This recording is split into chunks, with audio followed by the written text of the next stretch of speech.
Hello friends, હું ભાવના ચાવડા મારી રસોઈની ચેનલ ભાવનાની રસોઈમાં તમારું સ્વાગત કરું છું. આજે હોળી સ્પેશિયલ વાનગી બનાવીશું આપણે, જે છે મીઠા ઘૂઘરા. એમાં જે યુઝ કરીશું સામાન, જે સામગ્રી યુઝ કરીશું આપણે એ તમને બતાવી દઉં. આ માવો છે, જે એક વાડકો લીધેલો છે આપણે. કોપરાનું છીણ છે, પિસ્તા છે, બદામ છે, કાજુ છે, સોજી છે, સાકર છે. તમે સાકરની જગ્યાએ ખાંડ પણ લઈ શકો છો. મેં અહીંયા સાકર લીધેલી છે. આ ઇલાયચી છે, જે 8 થી 10 નંગ છે. એનો પાવડર કરીને આપણે એમાં નાખીશું તો આનો ફ્લેવર બહુ જ સરસ આવશે. આ ઘી છે, જે આપણે ઘૂઘરાનો લોટ બાંધવામાં અને આ બધા ડ્રાયફ્રૂટ્સને ફ્રાય કરવામાં યુઝ કરીશું. ચાલો તો આપણે રેસીપીની ચલો આપણે ડ્રાયફ્રૂટને ફ્રાય કરી લઈએ. એક પેન મૂક્યું છે,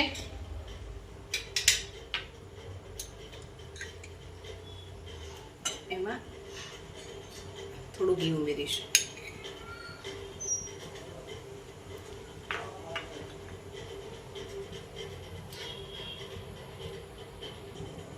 આપણું ઘી ગરમ થઈ ગયું છે.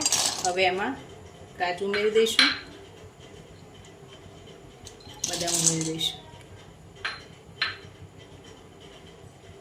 અને પિસ્તા પણ ઉમેરી દઈશું.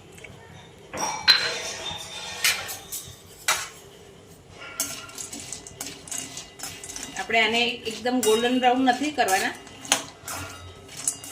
ખાલી થોડી વાર રોસ્ટ જ કરવાના છે.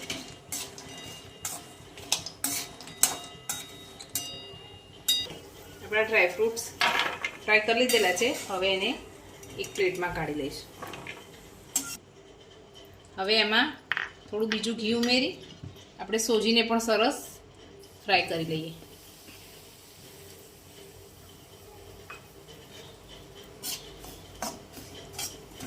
આપણે વચ્ચે વચ્ચે આ રીતે હલાવતા રહીશું અને સોજીને સરસ થોડો કલર ચેન્જ થાય ત્યાર સુધી શેકી લઈશું.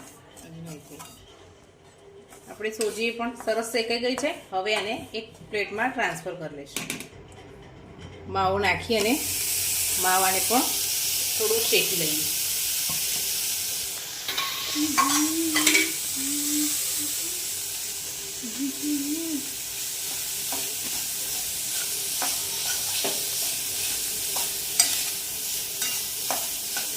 માવાને આપણે વચ્ચે વચ્ચે આ રીતે હલાવતા રહેવાનું અને શેકતા રહેવાનું, જેથી નીચે દાજે નહીં.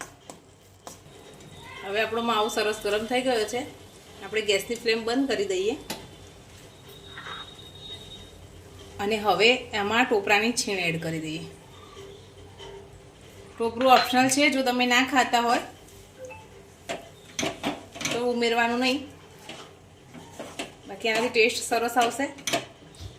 બધું સરસ મિક્સ કરી લઈએ. આપણે માવો અને ટોપરાની છીણ સરસ મિક્સ કરી દીધી છે. હવે એની જે આપણે સોજી શેકીને રાખેલી છે એ પ્લેટમાં કાઢી લઈશું. આપણું મિશ્રણ ઠંડુ થાય ત્યાર સુધી આપણે આ સાકરને પાવડર કરી દઈએ. એમાં જ આપણે આ જે ઇલાયચી છે એના ફોતરા કાઢીને રાખેલી છે એને પણ એડ કરી દઈશું, તો સરસ આપણી એકદમ પાવડર થઈ જશે. સાકરને ટ્રાન્સફર કરી લઈશું.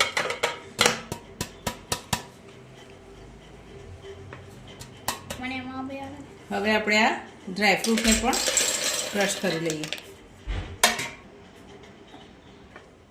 આ મિશ્રણને આપણે એક ડીશમાં ટ્રાન્સફર કરી લઈએ. મિક્સ કરી લઈશું.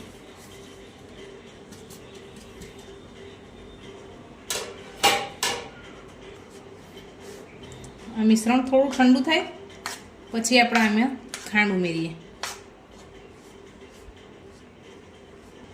આપણું મિશ્રણ સરસ ઠંડુ થઈ ગયું છે.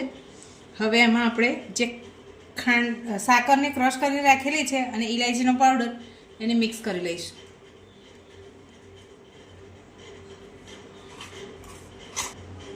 આ સાકરનો ભૂક્કો 2 ચમચી જેટલો આપણે રહેવા દીધો છે. એને આગળ આપણે ઉપયોગ કરીશું. સ્ટફિંગ માટેનો મસાલો આપણો તૈયાર છે. હવે બહારના પડ માટે આપણે લોટ બાંધી લઈએ અને સાઈડમાં મૂકી અને લોટ બાંધી લઈએ. આપણે 2 કપ મેંદાને ચાળીને લઈશું.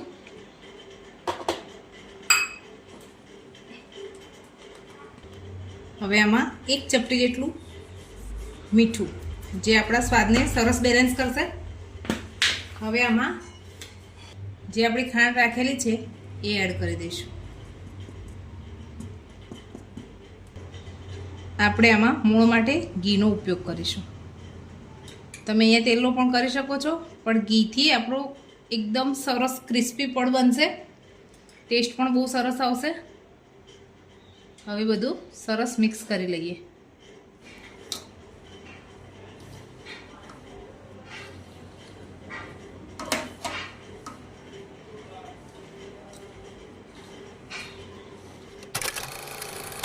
સરસ મિક્સ કરી દીધો છે. આપણે આ રીતે મુઠ્ઠી પડે એ રીતનું મોણ કરવાનું છે. તમે જોઈ શકો છો. હવે આને થોડું થોડું પાણી નાખી અને કઠણ લોટ બાંધવાનો છે, તો બહારનું પણ આપણું એકદમ સરસ ક્રિસ્પી થશે. આ લોટ જો થોડો ઢીલો થઈ ગયો તો તમારું પડ બહારથી એકદમ સોફ્ટ થઈ જશે.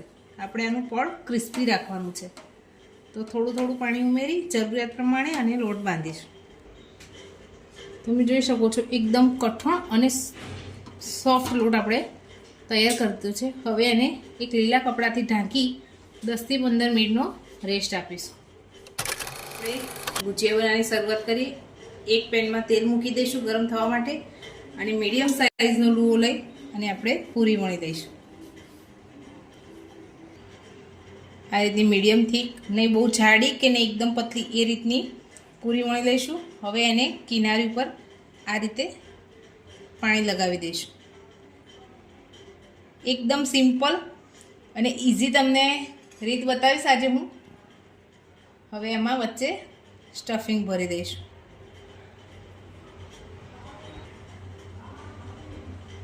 હવે આને આ રીતે ફોલ્ડ કરી લઈશું. જો તમે પહેલી વાર પણ બનાવતા હશો તો પણ એકદમ સરસ ઘૂઘરા બનીને તૈયાર થશે તમારા. હવે આને આ રીતે પ્રેસ કરી દઈશું તો સરસ ડિઝાઇન બનીને તૈયાર થશે અને આપણી કિનારી પણ એકદમ ફિટ થઈ જશે, જેથી આપણું અંદરનું જે સ્ટફિંગ છે એ બહાર નીકળશે નહીં.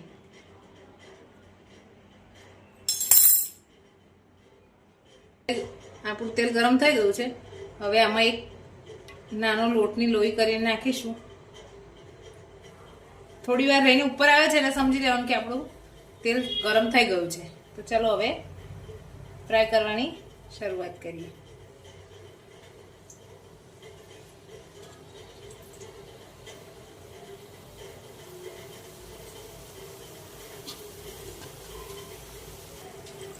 એક સાઈડ સરસ શેકાઈ જાય, ઉપર આવી જાય આપણા ઘૂઘરા, એટલે એને ચમચીની મદદથી એકદમ ધીમે ધીમે ફેરવી લઈશું.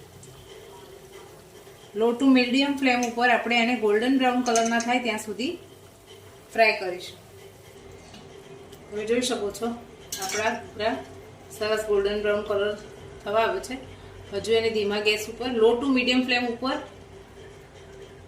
બંને બાજુથી સરસ ગોલ્ડન બ્રાઉન કલરના થાય ત્યાં સુધી ફ્રાય કરી લઈશું.